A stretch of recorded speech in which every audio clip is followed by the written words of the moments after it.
할머니가 사라지시면 모든 게 우리 것이 돼요. 최은경의 목소리가 핸드폰 너머로 새어나왔습니다.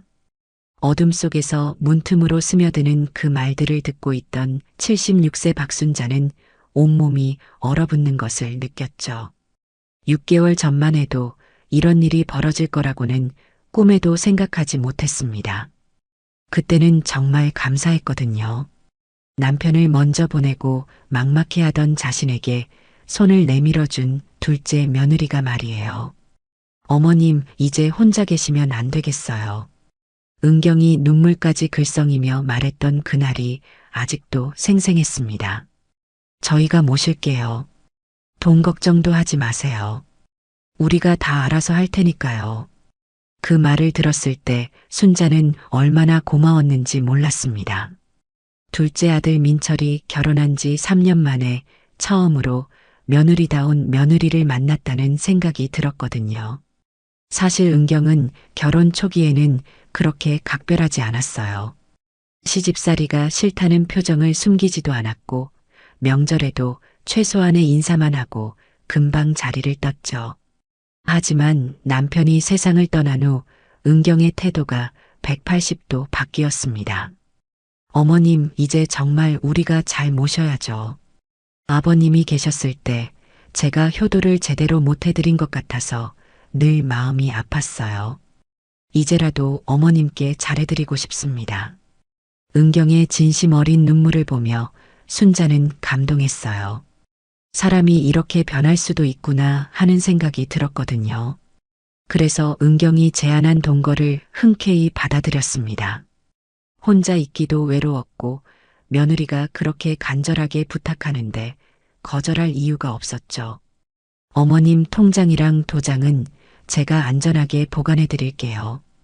요즘 혼자 사시는 어르신들 사기당하는 일이 너무 많더라고요.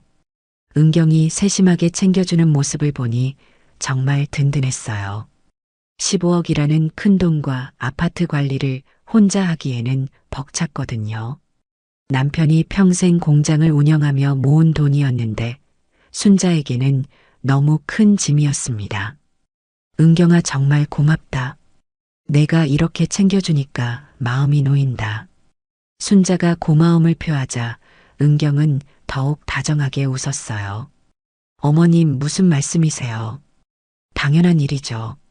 저희가 어머님을 잘 모시는 것도 복이고요. 민철도 아내의 변화에 놀라워했습니다. 엄마, 은경이가 정말 달라졌어요. 결혼 초에는 좀 서먹했는데 이제는 진짜 딸 같아요. 순자는 아들의 말에 고개를 끄덕였어요. 정말 그랬거든요. 은경은 순자의 일거수일투족을 세심하게 챙겼습니다. 혈압약 드셨어요? 오늘 컨디션은 어떠세요? 무릎 아프시면 말씀해 주세요. 이런 관심을 받아본 지가 언제인지 기억도 나지 않았어요. 친딸도 이 정도로 챙기지는 않을 거라는 생각이 들 정도였죠. 하지만 지금 이 순간 문틈으로 들려오는 은경의 진짜 목소리는 그동안의 모든 것이 연기였다는 걸 말해주고 있었습니다. 네, 맞아요. 할머니만 없어지면 15억이랑 아파트 모두 우리 거예요. 민철이는 아무것도 모르니까 나만 잘하면 돼요. 순자의 손은 부들부들 떨렸습니다.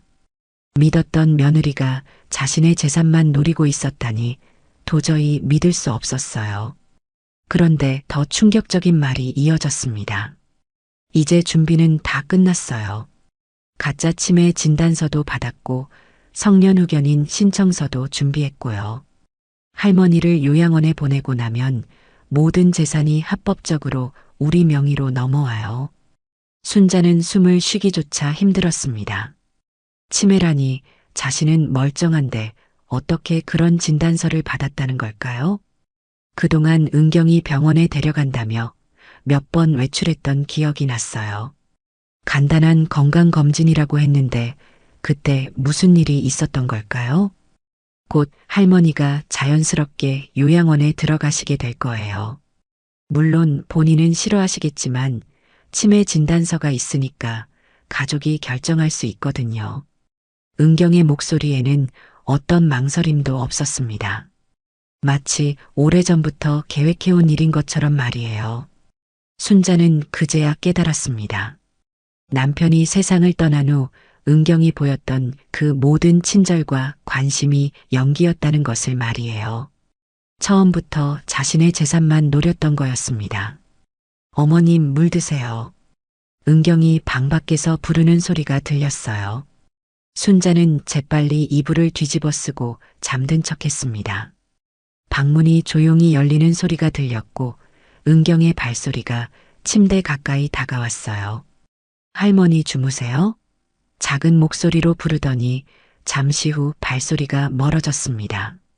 순자는 가슴이 터질 것 같았어요. 6개월 동안 함께 살면서 한 번도 의심해 본 적이 없었는데 이제 와서 보니 이상한 점들이 하나둘 떠올랐습니다. 왜 은경은 첫째 며느리인 소영이 오는 것을 그렇게 막았을까요? 어머님 소영 형님이 너무 자주 오시는 것 같아요. 혹시 어머님 재산을 노리는 게 아닐까요? 은경이 계속 소영을 의심하게 만들었던 이유가 이제야 분명해졌습니다. 진짜 노리는 사람은 자신이었으면서 말이에요. 그리고 요즘 들어 자꾸 졸리고 기억력이 떨어지는 것도 이상했어요. 은경이 건강에 좋다며 매일 챙겨주는 영양제 때문일까요? 순자는 온몸이 오싹해졌습니다. 혹시 그 약에 무엇가 들어있는 건 아닐까요? 이제 모든 퍼즐이 맞춰지기 시작했어요. 은경의 갑작스러운 태도, 변화, 소영을 멀리하게 만든 이간질, 의심스러운 병원 방문들, 그리고 매일 먹게 했던 의문의 영양제까지 모든 것이 하나의 큰 계획이었던 거죠. 다음 날 아침 은경은 여전히 완벽한 며느리였습니다. 어머님, 어젯밤에 잘 주무셨어요? 얼굴이 좀 피곤해 보이시는데요. 순자를 살펴보는 은경의 표정은 그저 걱정스러운 며느리 그 자체였어요. 어젯밤 그 차가운 목소리를 들었던 게 꿈이었나 싶을 정도로 말이죠. 순자는 최대한 자연스럽게 대답했습니다. 응, 잘 잤어. 나이가 들어서 그런지 요즘 잠이 좀 얕더라. 은경은 고개를 끄덕이며 아침 식사 준비를 했어요. 그 모습을 보니 더욱 소름이 돋았습니다. 이렇게 완벽하게 연기할 수 있다니 말이에요. 어머님 아침 드세요. 미역국이랑 계란말이 해드렸어요. 은경이 정성스럽게 차린 식탁을 보며 순자는 복잡한 심정이었습니다. 겉으로는 이렇게 자상하게 돌봐주면서 속으로는 자신을 요양원에 보낼 계획을 세우고 있다니 도저히 이해할 수 없었어요. 오늘 소영이 올 예정이었는데 은경이 또 방해할 게 뻔했습니다. 며칠 전에도 그랬거든요. 어머님, 형님이 또 오신다고 하던데요. 요즘 너무 자주 오시는 것 같아서 걱정이에요. 혹시 뭔가 노리는 게 있는 건 아닐까요? 은경의 말에 그때는 순자도 조금 의심했었어요. 과연 소영이 자주 오는데 다른 이유가 있는 걸까 하고 말이죠. 하지만 이제 보니 모든 게 은경의 계략이었습니다. 진짜 좋은 며느리인 소영을 멀리하게 만들어서 자신만 믿게 하려는 수작이었던 거예요. 그러고 보니 소영은 정말 좋은 며느리였어요. 5년 전 교통사고로 큰아들을 잃고 혼자 아이를 키우면서도 시어머니를 한 번도 소홀히 한 적이 없었거든요. 어머님 안녕하세요. 소영이 문 앞에서 밝게 인사했습니다. 손에는 순자가 좋아하는 과일이 가득 들려 있었어요. 요즘 어떻게 지내세요? 건강은 괜찮으시고요? 소영의 관심은 진짜였습니다. 은경처럼 계산적이지 않고 정말 순수한 걱정이 느껴졌어요. 그런데 은경이 나타나더니 분위기를 바꿔버렸습니다. 형님 또 오셨네요. 어머님 요즘 많이 피곤해 하시는데 너무 자주 오시면 부담스러워 하실 것 같아요. 은경의 말에 소영은 당황했어요. 아, 그래요? 어머님, 제가 너무 자주 와서 불편하셨어요? 순자는 고개를 저었습니다. 아니야, 소영아. 내가 오면 좋지. 그런데 은경이 재빨리 끼어들었어요. 어머님 무리하지 마세요. 요즘 건강이 많이 안 좋으시잖아요. 병원에서도 스트레스 받지 말라고 했는데 말이에요. 병원이라는 말에 순자의 가슴이 철렁했습니다. 혹시 소영 앞에서 가짜 치매 진단 이야기를 꺼낼 건 아니겠죠? 다행히 은경은 그 이상 말하지 않았어요. 대신 소영을 밖으로 이끌어냈습니다. 언니 잠깐 얘기 좀 해요. 두 사람이 거실로 나가자 순자는 귀를 기울였어요. 형님, 어머님 상태가 많이 안 좋으세요. 병원에서 검사를 받았는데 기억력도 떨어지고 판단력도 예전 같지 않다고 하더라고요. 은경이 낮은 목소리로 말했습니다. 그런데 형님이 자꾸 오셔서 어머님을 만나시면 혹시 뭔가 꼬일까봐 걱정이에요. 소영이 놀란 목소리로 대답했어요. 그게 무슨 말이에요? 어머님이 아프시다고요? 아직 확실하지는 않지만 초기 치매 의심이라고 하더라고요. 그래서 요즘 제가 더 신경 써서 돌보고 있어요. 형님도 이해해 주세요. 은경의 연기는 정말 완벽했습니다. 마치 정말로 시어머니를 걱정하는 며느리 같았어요. 소영은 한동안 말이 없더니 조심스럽게 물었습니다. 그럼 제가 어떻게 해야 할까요? 너무 자주 오지 않는 게 좋을까요? 그렇죠. 어머님이 혼란스러워 하시니까 당분간은 저희가 돌볼게요. 형님은 가끔씩만 안부 전화 정도만 해주세요. 은경의 말에 소영은 걱정스러운 표정으로 고개를 끄덕였어요. 알겠어요. 어머님이 빨리 좋아지셨으면 좋겠네요. 소영이 돌아간 후 은경은 순자에게 돌아와서 말했습니다. 어머님 소영 형님한테 상황을 설명해 드렸어요. 당분간은 저희가 돌볼 테니까 걱정하지 마세요. 순자는 속으로 화가 치밀었지만 내색하지 않았어요. 대신 은경의 연기력에 소름이 돋았습니다. 어떻게 이렇게 완벽하게 속일 수 있을까요? 그리고 며칠 뒤 정말 충격적인 일이 벌어졌습니다. 어머님, 오늘 병원 가야 해요. 정기 검진 받으러요. 은경이 순자를 병원으로 데려갔는데 그곳에서 만난 의사가 이상했어요. 할머니 요즘 기억력은 어떠세요? 자주 깜빡하시나요? 의사라는 사람이 제대로 된 검사도 하지 않고 몇 가지 질문만 했어요. 그리고는 은경과 따로 상담을 했습니다. 순자는 진료실 밖에서 기다리면서 이상한 느낌을 받았어요. 뭔가 미리 짜인 각본이 있는 것 같았거든요. 나중에 집에 돌아와서 은경이 말했습니다. 어머님, 의사 선생님이 경미한 인지 장애가 있다고 하시네요. 아직 심하지는 않지만 조심해야 한다고 해요. 순자는 어이가 없었어요. 자신은 멀쩡한데 무슨 인지 장애라는 거죠? 하지만 은경은 계속 말을 이어갔습니다. 그래서 앞으로 중요한 결정은 제가 도와드리는 게 좋을 것 같아요. 통장 관리라든지 재산 관리 같은 것들 말이에요. 이제 은경의 의도가 명확해졌습니다. 가짜 진단을 받게 해서 순자를 무능력자로 만든 다음 모든 재산을 자신이 관리하겠다는 거였어요. 은경의 통제는 점점 강해졌습니다. 어머님, 오늘은 날씨가 좀 쌀쌀하니까 집에 계세요. 감기라도 걸리시면 큰일이에요. 겉으로는 걱정하는 척하지만 실제로는 순자를 외부와 차단시키려는 의도였어요. 외출할 때도 반드시 은경이 동행했고 혼자 나가려고 하면 온갖 핑계를 대며 막았습니다. 어머님, 혼자 나가시면 위험해요. 요즘 길도 잘 헷갈리시잖아요. 순자는 억울했어요. 자신은 길을 전혀 헷갈리지 않는데 은경이 자꾸 그런 식으로 말하니 자신도 혹시 정말 문제가 있는 건 아닌가 하는 생각이 들 정도였거든요. 핸드폰 사용도 감시받기 시작했어요. 어머님, 누구랑 통화하세요? 은경이 순자가 전화를 받을 때마다 물었습니다. 특히 소영에게서 전화가 올 때는 더욱 예민하게 반응했어요. 어머님, 형님이 자꾸 전화드리는데 스트레스 받지 않으세요?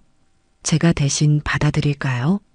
순자가 거절하면 은경은 옆에서 계속 듣고 있었어요. 마치 감시하는 것처럼 말이죠. 그런데 정말 이상한 건 매일 먹는 건강보조식품 때문이었습니다. 어머님, 이거 드세요. 기억력에 좋다고 하더라고요. 은경이 매일 아침 저녁으로 알약 여러 개를 가져다 줬어요. 처음에는 정말 건강에 좋은 줄 알고 먹었는데 점점 몸이 이상해졌습니다. 자꾸 졸리고 머리가 멍해지는 거예요. 그리고 가끔 기억이 흐릿해질 때도 있었습니다. 은경아, 이 약 먹고 나서 자꾸 졸린데 괜찮은 거야? 순자가 물어보자 은경은 태연하게 대답했어요. 어머님, 나이 드시면 그럴 수 있어요. 몸이 회복되고 있는 거예요.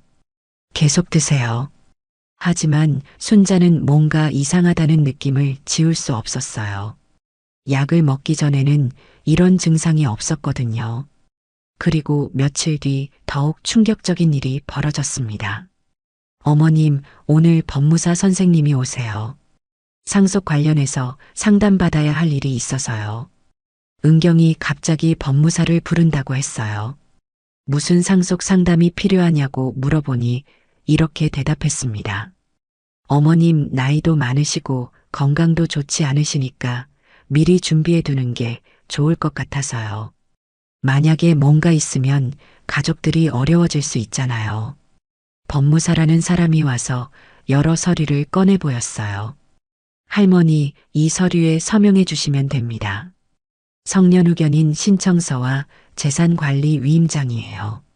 순자는 서류를 자세히 보려고 했지만 글씨가 작아서 잘 보이지 않았어요. 그런데 은경이 재빨리 설명했습니다. 어머님, 복잡한 거 신경 쓰지 마세요. 그냥 저희가 어머님 재산을 안전하게 관리해 드린다는 내용이에요. 순자는 뭔가 이상하다는 생각이 들었지만 구체적으로 뭐가 문제인지 알 수 없었어요. 매일 먹는 약 때문에 머리가 맑지 않았거든요. 오늘은 너무 피곤한데 내일 하면 안 될까? 순자가 말하자 법무사는 난처한 표정을 지었어요. 그런데 은경이 재빨리 나섰습니다. 어머님, 간단한 거니까 금방 끝나요. 지금 해버리면 편하실 거예요. 하지만 순자는 거부했어요. 아니야, 오늘은 머리가 너무 아파서 안 되겠어. 내일 다시 오라고 해. 법무사가 돌아간 후 은경의 표정이 살짝 굳어졌어요. 어머님, 왜 그러세요? 우리를 믿지 못하시는 건가요? 순자는 그게 아니라고 해명했지만 은경의 눈빛이 예전과 달라진 걸 느낄 수 있었어요. 그날 밤 은경이 또 전화 통화를 하는 소리가 들렸습니다. 할머니가 서명을 안 하려고 해요. 뭔가 의심하는 것 같아요. 어떻게 하죠? 순자는 이불을 뒤집어 쓰고 계속 들었어요. 네, 알겠어요. 좀 더 자연스럽게 유도해 볼게요. 시간이 좀 걸리더라도 확실하게 처리하겠습니다. 은경의 목소리는 차갑고 계산적이었어요. 어젯밤에 들었던 그 목소리 그대로였습니다. 이제 순자는 확신했어요. 은경이 정말로 자신의 재산을 노리고 있다는 것을 말이죠. 하지만 어떻게 해야 할지 막막했습니다. 누구에게 도움을 청해야 할까요? 소영에게 연락하고 싶었지만 은경이 계속 감시하고 있어서 쉽지 않았어요. 그리고 설령 연락한다고 해도 믿어줄까요? 은경이 이미 소영에게 자신이 치매 초기라고 말해놨는데 말이에요. 다음 날 아침 은경은 또 다른 제안을 했습니다. 어머님, 요양원 견학 한번 가보실래요? 요즘 정말 좋은 곳들이 많더라고요. 시설도 좋고 프로그램도 다양하고요. 순자의 심장이 뛰었어요. 드디어 본격적으로 요양원 이야기를 꺼내는군요. 나는 요양원 갈 생각 없어. 집에서 살고 싶어. 순자가 단호하게 말하자 은경은 다른 접근을 시도했어요. 어머님, 그냥 구경만 가보자는 거예요. 나중에 필요할 때를 대비해서요. 요즘 좋은 요양원은 대기자가 많다고 하더라고요. 은경의 말에는 어떤 강요하는 느낌이 있었어요. 마치 반드시 가야 한다는 식으로 말이죠. 순자는 계속 거부했지만 은경은 포기하지 않았습니다. 그날부터 매일같이 요양원 이야기를 꺼냈어요. 어머님 혼자 계시는 것보다는 같은 또래분들과 함께 지내시는 게 좋을 것 같아요. 집에서는 너무 심심하시잖아요. 순자는 점점 압박감을 느꼈습니다. 은경이 자신을 요양원에 보내려는 의도가 너무 명백했거든요. 그날은 은경이 장을 보러 나간 사이였습니다. 순자는 혼자 집에 있으면서 평소 궁금했던 은경의 방을 살펴보기로 했어요. 뭔가 이상한 점을 찾을 수 있을지도 모르니까요. 조심스럽게 방문을 열고 들어가니 평소에 보던 것과는 다른 모습이었습니다. 침대 아래쪽 서랍에서 이상한 서류들이 보였어요. 순자는 떨리는 손으로 서랍을 열어봤습니다. 그 안에는 여러 개의 신분증이 들어 있었어요. 최은경, 박미란, 김수정 이름도 다르고 주소도 달랐습니다. 이게 뭐지? 순자는 혼란스러워했어요. 왜 은경이 여러 개의 신분증을 가지고 있는 걸까요? 더 자세히 살펴보니 더욱 충격적인 것들이 나왔습니다. 노인 전문 사기 수법이라고 적힌 메모와 함께 여러 명의 사진이 있었어요. 모두 70대 이상의 노인들이었습니다. 그 옆에는 재산 규모와 가족 관계가 자세히 적혀 있었어요. 부산 김영숙 8억 소유, 자녀 2명 해외 거주, 대구 이정순 12억 소유, 자녀 1명 사망. 그리고 맨 마지막에 자신의 이름이 있었습니다. 서울 박순자 15억 소유, 큰아들 사망, 둘째 아들과 동거. 순자는 온몸이 얼어붙었어요.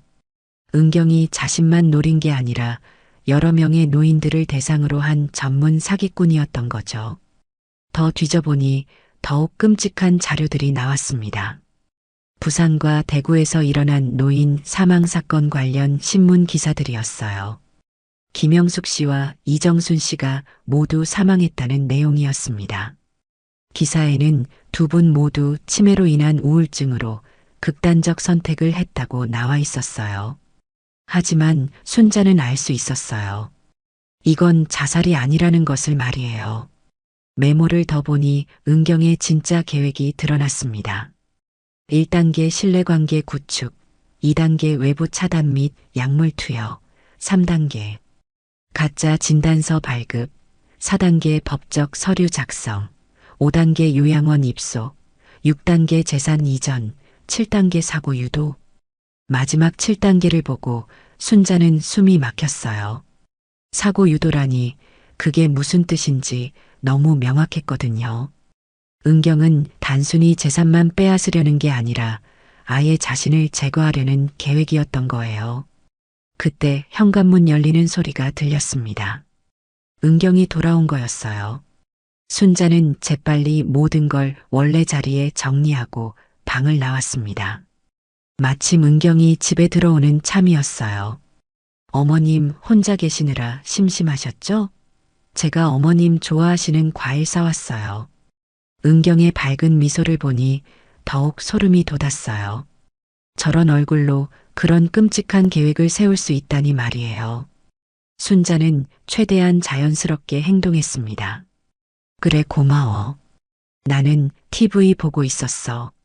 하지만 속으로는 온갖 생각이 복잡하게 얽혀 있었어요. 은경의 진짜 이름이 박미란이라니 결혼할 때부터 가짜 신분이었던 건가요? 그럼 민철은 어떻게 된 거죠? 설마 민철도 공범인 건 아니겠죠? 그날 저녁 민철이 퇴근해서 돌아왔어요. 엄마 오늘 하루 어떻게 지내셨어요? 순자는 아들을 유심히 관찰했습니다. 과연 아들이 은경의 정체를 알고 있을까요? 민철의 표정을 보니 전혀 모르는 것 같았어요. 정말 순진하게 아내를 믿고 있는 모습이었거든요. 은경이 엄마 돌봐드리느라 고생 많이 해. 정말 고마워. 민철이 아내에게 고마움을 표하자 은경은 환하게 웃었어요. 무슨 말이에요? 어머님이 제 어머님인데 당연한 일이죠. 순자는 구역질이 날 것 같았습니다. 어떻게 저렇게 뻔뻔하게 거짓말을 할 수 있을까요? 민철아, 혹시 은경이 결혼 전에 어떤 일을 했는지 아니? 순자가 조심스럽게 물어봤어요. 민철은 고개를 끄덕였습니다. 내 회사 사무직으로 일했다고 했어요. 왜 엄마? 순자는 더 이상 묻지 않았어요. 민철이 아내에 대해 전혀 모르고 있다는 게 분명했거든요. 그날 밤 순자는 잠들지 못했습니다. 어떻게 해야 할지 막막했어요. 경찰에 신고해야 할까요? 하지만 증거가 있을까요? 은경이 발견하기 전에 몰래 그 서류들을 촬영해뒀어야 하는 건데, 그때는 너무 당황해서 그럴 생각을 못했거든요. 소영에게 연락해볼까 생각도 했지만 은경이 이미 자신이 치매라고 말해놨기 때문에 믿어줄지 의문이었어요. 오히려 정말 치매가 심해졌다고 생각할 수도 있잖아요. 새벽 2시쯤 또 은경의 전화 통화 소리가 들렸습니다. 이번에는 더욱 구체적인 내용이었어요.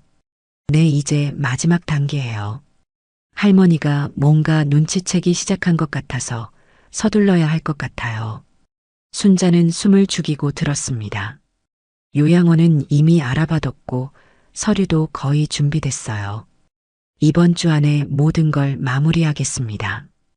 은경의 목소리에는 조급함이 묻어 있었어요. 뭔가 계획에 차질이 생긴 것 같다는 느낌이었죠. 순자는 더 이상 시간이 없다는 걸 깨달았습니다. 은경이 이번 주 안에 모든 걸 마무리하겠다고 했으니 정말 며칠 안에 요양원에 보내질 수도 있어요. 그리고 그 다음에는 더 끔찍한 일이 기다리고 있을 거고요. 다음 날 아침 은경의 행동이 더욱 적극적으로 바뀌었습니다. 어머님, 오늘 요양원 견학 꼭 가봐야 할 것 같아요.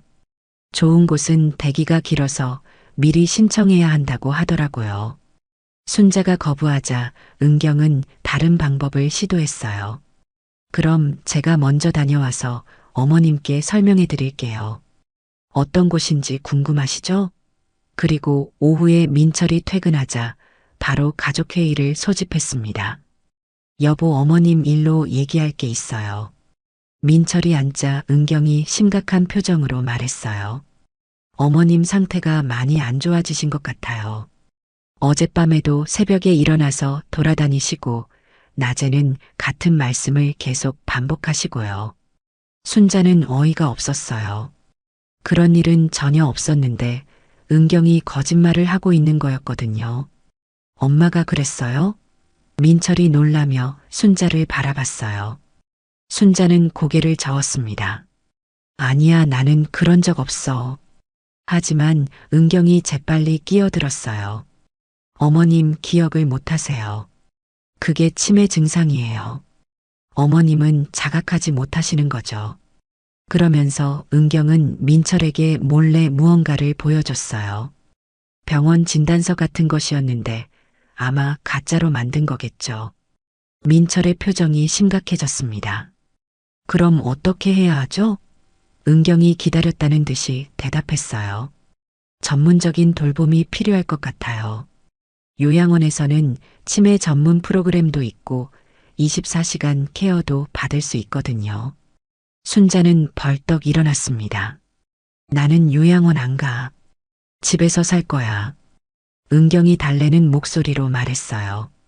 어머님, 거기가 나쁜 곳이 아니에요. 오히려 어머님한테 더 좋을 거예요. 같은 또래 분들도 많고 여러 프로그램도 있고요. 하지만 순자는 완강히 거부했습니다. 안 된다고 했잖아. 나는 여기서 살 거야.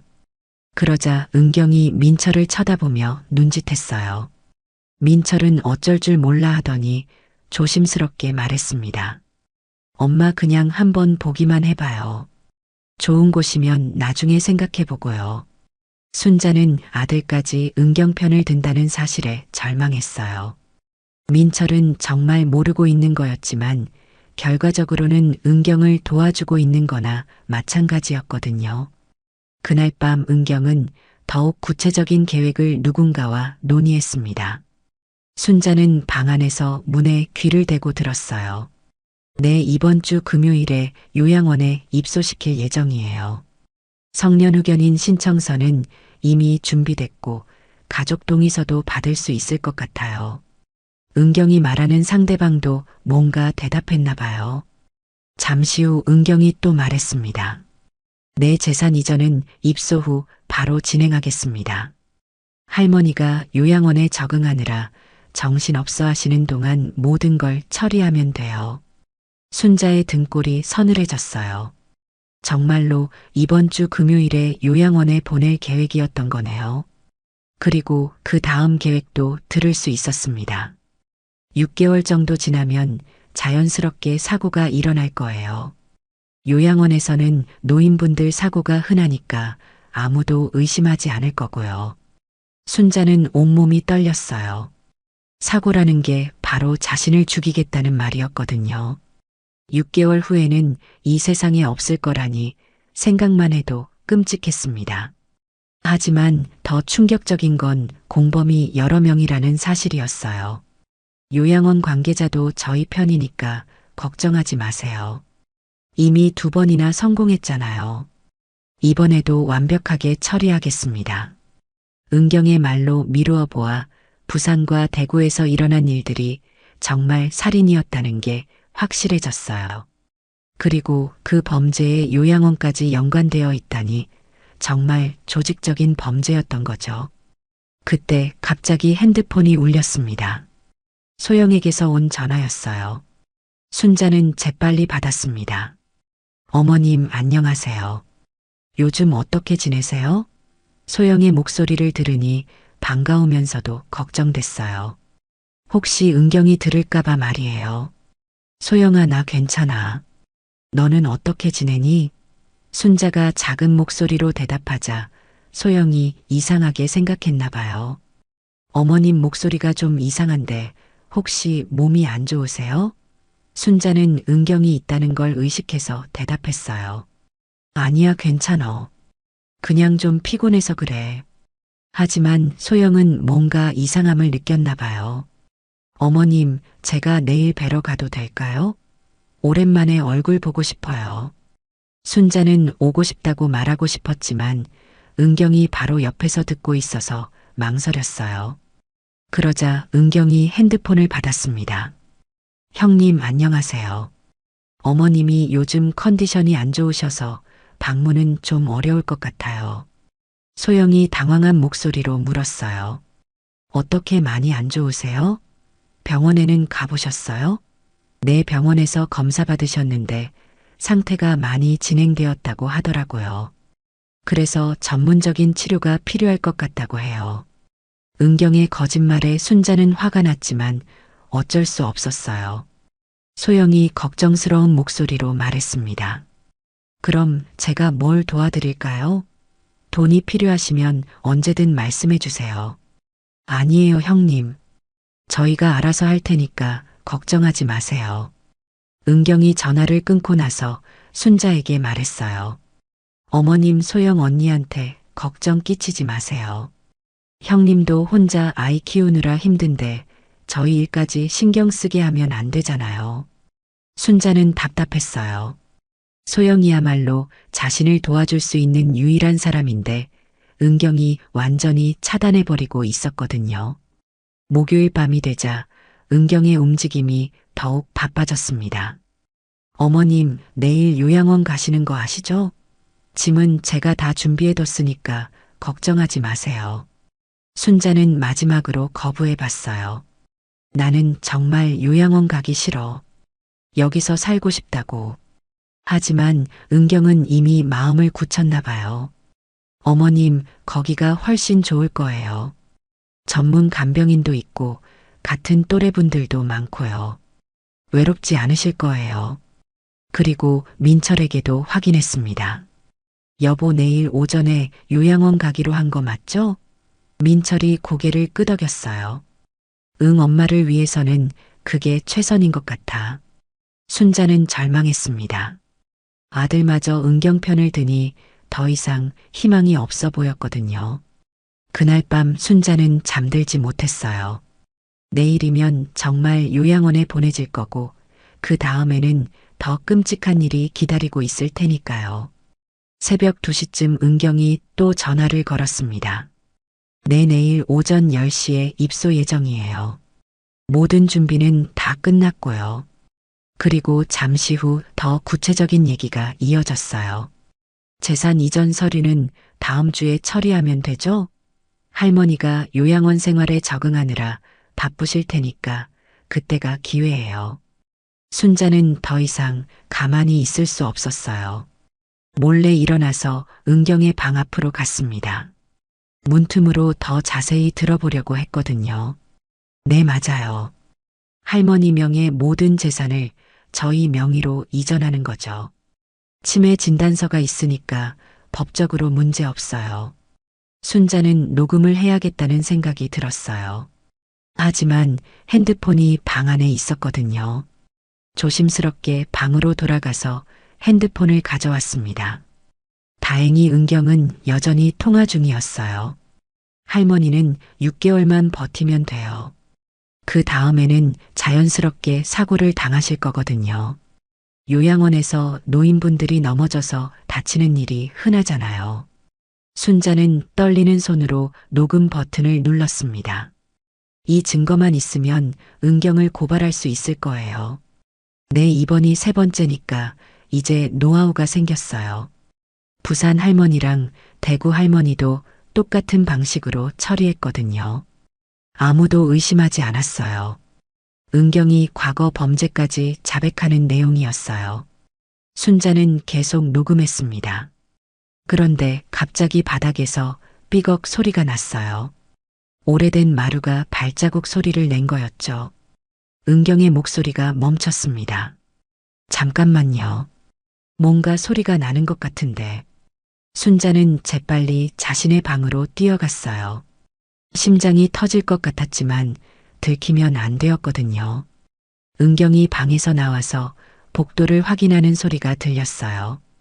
다행히 순자는 이미 방 안으로 들어간 뒤였습니다. 아무것도 아닌 것 같네요. 계속 얘기해요.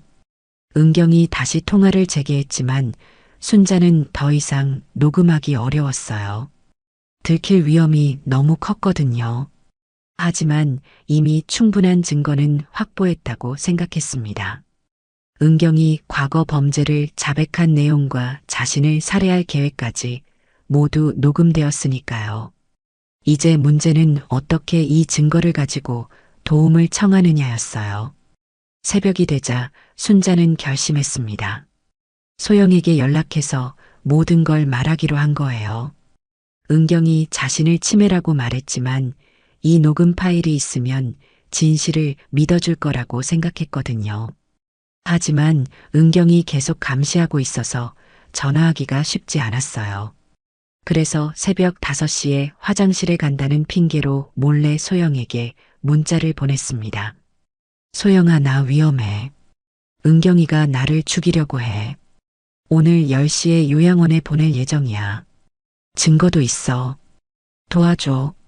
문자를 보내고 나서 금방 소영에게서 전화가 왔어요. 어머님, 무슨 일이에요? 지금 어디 계세요? 순자가 상황을 설명하자 소영이 놀란 목소리로 말했습니다. 어머님, 제가 지금 바로 갈게요. 경찰도 부를게요. 그런데 혹시 안전한 곳으로 피할 수 있으세요? 순자는 주변을 살펴봤어요. 은경이 아직 자고 있는 것 같았지만 언제 깰지 모르는 상황이었거든요. 소영아, 나는 집에서 나갈 수가 없어. 은경이가 계속 감시하고 있거든. 그럼 제가 경찰이랑 함께 바로 갈게요. 1시간만 버티세요. 소영이 전화를 끊자 순자는 조금 안심됐어요. 하지만 1시간이 문제였어요. 은경이 깨면 어떻게 될까요? 그리고 정말로 오전 10시에 요양원에 데려갈 건데 그 전에 소영이 올 수 있을까요? 오전 7시가 되자 은경이 일어났습니다.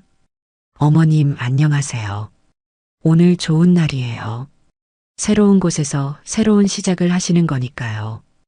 은경의 밝은 미소가 더욱 섬뜩하게 느껴졌어요. 이 사람이 자신을 죽일 계획을 세우고 있다는 걸 알고 나니 모든 행동이 가증스러웠거든요. 어머님 짐은 제가 다 챙겨뒀으니까 아침 식사만 하시면 돼요. 순자는 식사를 거부했습니다. 배가 안 고파서 못 먹겠어. 하지만 은경은 억지로라도 먹이려고 했어요. 어머님 요양원 가서는 낯선 음식을 드셔야 하니까 집에서 마지막으로 맛있는 걸 드세요. 순자는 혹시 음식에 뭔가 탔을까봐 더욱 먹기 싫었어요. 정말 안 먹을 거야. 은경의 표정이 살짝 굳어졌습니다. 어머님 이상하게 구시네요. 혹시 어디 아프세요? 오전 9시 30분이 되자 은경이 재촉하기 시작했습니다. 어머님 준비하세요. 요양원에서 10시에 오기로 했거든요. 순자는 최대한 시간을 끌려고 했어요. 소영이 곧 경찰과 함께 올 텐데 그 전까지 버텨야 했거든요. 나는 아직 준비가 안 됐어. 좀 더 시간을 줘.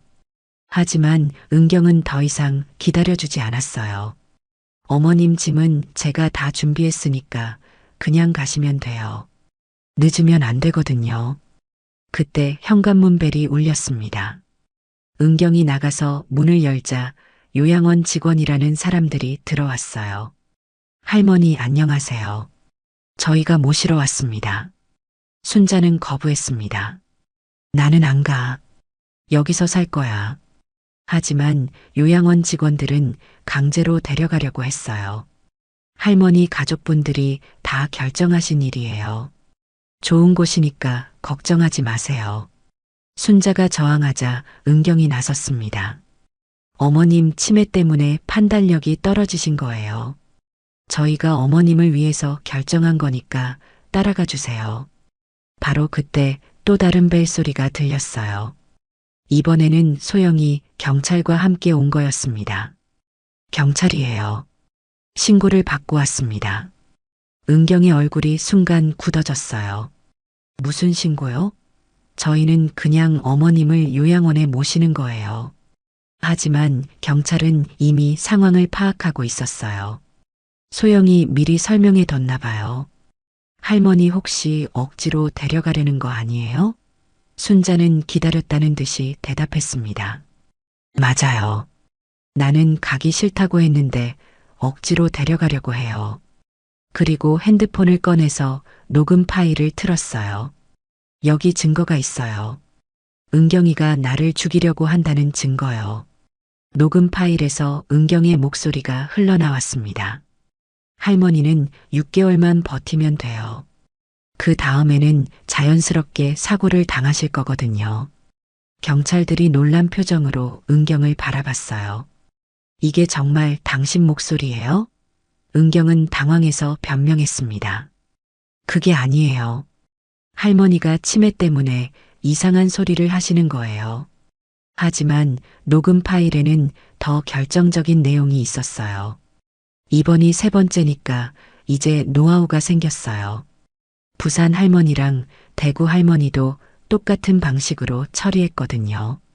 경찰이 은경에게 물었습니다. 부산과 대구에서 무슨 일이 있었나요? 은경은 더 이상 변명할 수 없었어요.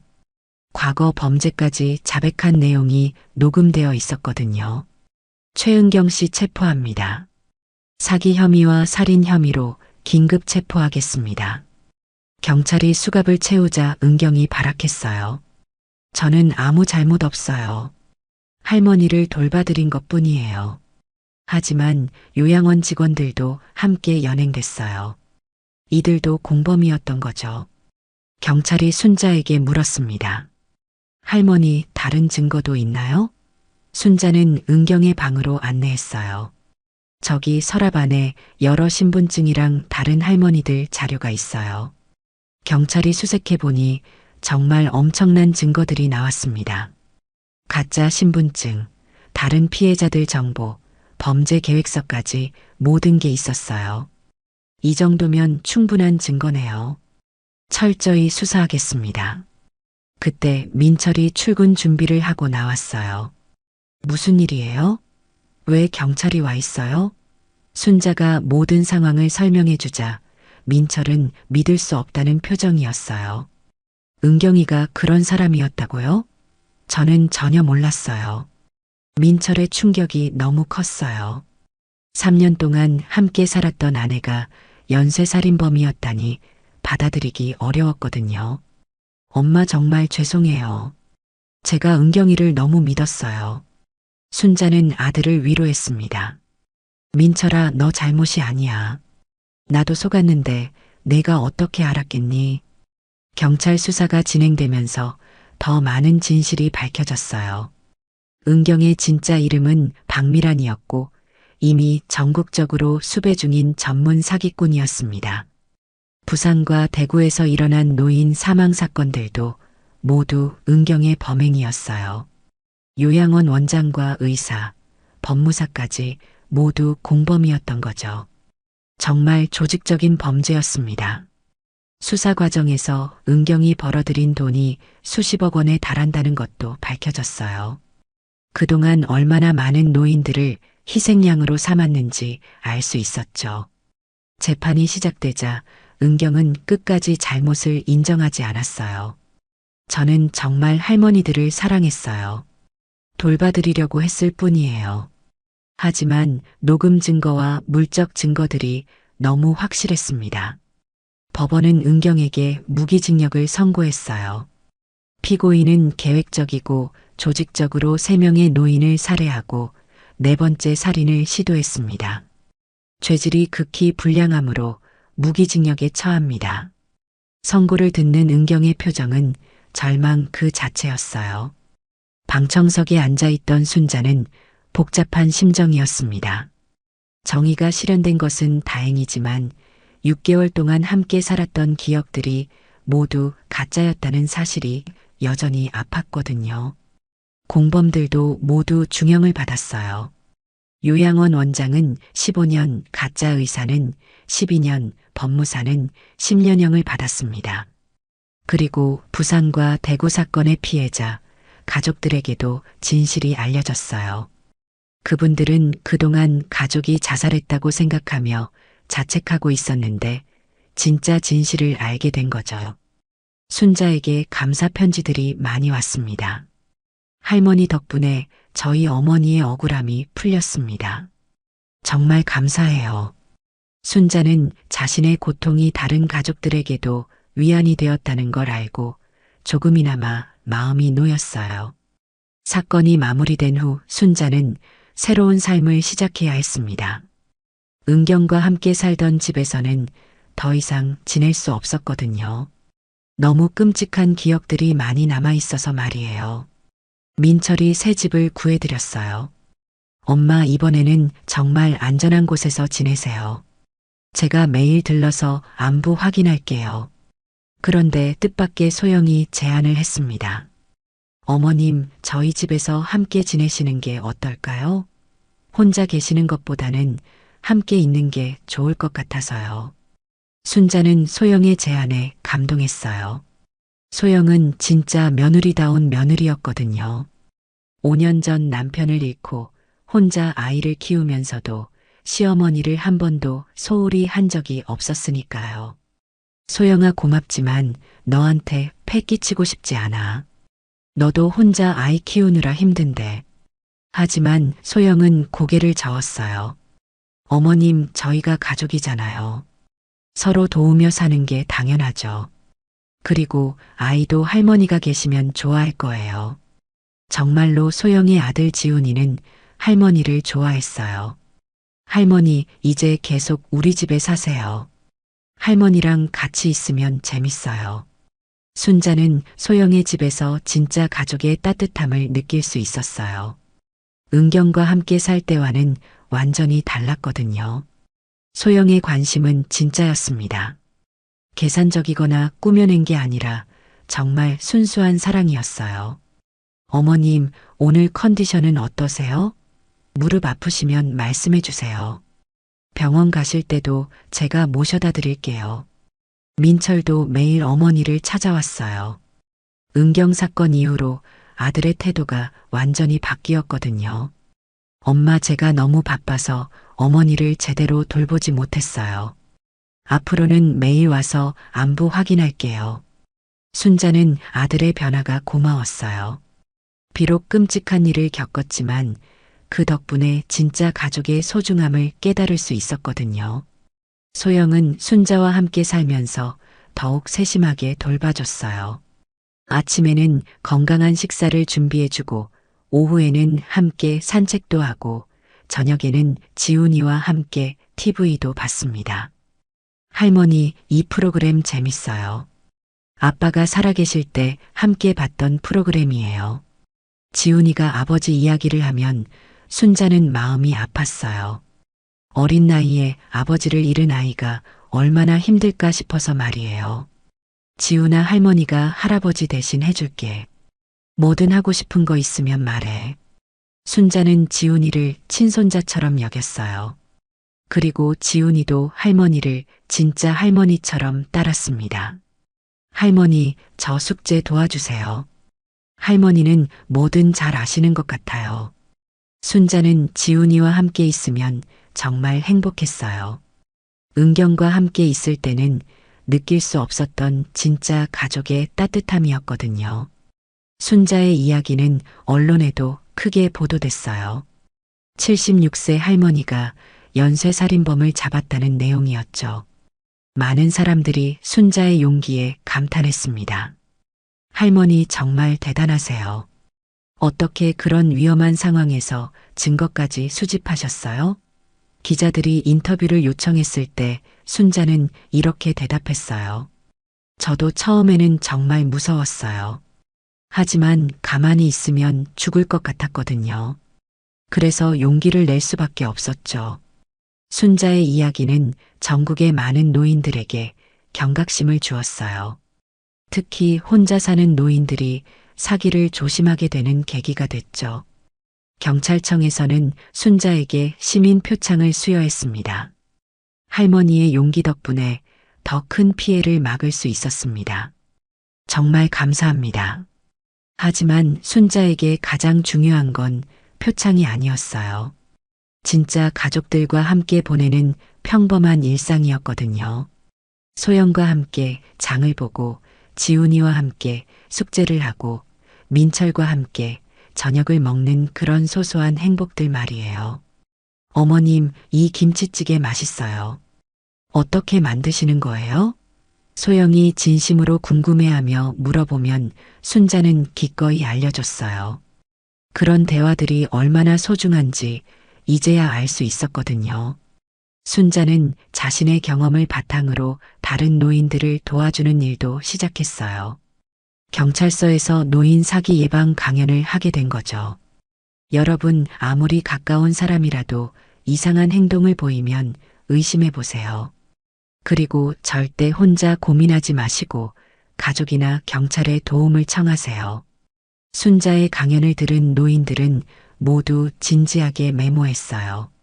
실제로 몇 분이 순자의 조언 덕분에 사기를 피할 수 있었다는 소식도 들려왔습니다. 할머니 덕분에 큰일 날 뻔한 걸 막았어요. 정말 감사해요. 그런 소식을 들을 때마다 순자는 보람을 느꼈어요. 자신이 겪은 고통이 다른 사람들에게는 도움이 되고 있다는 생각에 말이에요. 이제 순자의 하루는 평범하지만 행복합니다.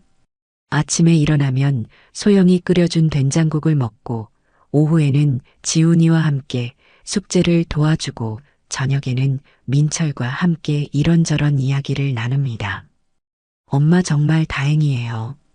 은경이 일이 끝나고 나니까 진짜 가족이 누군지 알게 됐어요. 민철의 말에 순자는 고개를 끄덕였어요. 정말 그랬거든요. 혈연이 가족의 전부가 아니라는 걸 깨달았으니까요. 진짜 가족은 서로를 진심으로 사랑하고 걱정해주는 사람들이었어요. 소영처럼 말이에요. 그리고 순자는 자신의 재산도 새롭게 정리했어요. 일부는 소영과 지훈이에게 물려주기로 했거든요. 소영아, 너와 지훈이가 내 진짜 가족이야. 이 돈으로 지훈이 교육비도 마련하고 너도 편하게 살아. 소영은 눈물을 흘리며 거절했어요. 어머님, 저희는 돈 때문에 어머님을 모시는 게 아니에요. 하지만 순자의 마음은 이미 정해져 있었어요. 내가 살아있을 때 미리 주는 거야. 나중에 복잡해지는 것보다 지금이 나아. 이제 순자는 정말 마음 편히 살 수 있게 됐어요. 진짜 가족들과 함께 있고 자신의 재산도 믿을 만한 사람에게 맡겼으니까요. 더 이상 두려워할 일도 의심할 사람도 없었습니다. 오늘도 순자는 소영이 끓여준 미역국을 먹으며 하루를 시작합니다. 창밖으로 따뜻한 햇살이 들어오고 지훈이의 웃음소리가 들려옵니다. 할머니, 오늘 날씨 좋아요. 같이 공원 가요. 순자는 미소를 지으며 대답해요. 그래, 가자. 할머니가 아이스크림 사줄게. 이런 평범한 일상이야말로 진짜 행복이라는 걸 이제야 알 수 있었거든요. 오늘 이야기가 좋으셨다면 구독과 댓글, 알람 설정 잊지 마시고 소중한 댓글 하나가 정말 큰 힘이 됩니다. 시청해 주셔서 진심으로 감사드립니다.